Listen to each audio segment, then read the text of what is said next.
বেকারত্বের বোঝা যখন গায়ে, তখন ছেলেটা রাতের অন্ধকারকে ভালোবাসে, দিনের আলোকে ভয় পায়।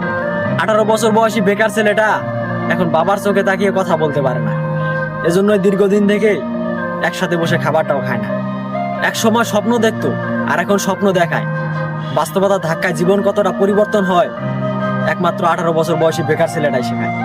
ঘরের বেকার ছেলেটা ঝোল হিসেবে বাবার শরীরে রক্ত পান করে, আর ভাত হিসেবে বাবার শরীরে মাংস চিবায়। হঠাৎ করে নিজের কাঁধে দায়িত্ব দেখে হতাশায় পড়ে যায়। বয়সন্ধিকালে শারীরিক পরিবর্তন ঘটে, বইয়ের মাধ্যমে আমাদের শেখানো হয়, তবে জীবন পরিবর্তনের গল্প কেন উল্লেখ হয়নি? ব্যক্তি নিজেকে কেন বুঝতে হয়? কাকেই বা প্রশ্ন করি, উত্তর তো আর মিলবে না। তবে তোমরা ছোট যারা রয়েছো, বেকারত্বকে হেয়ালি মনে করো না।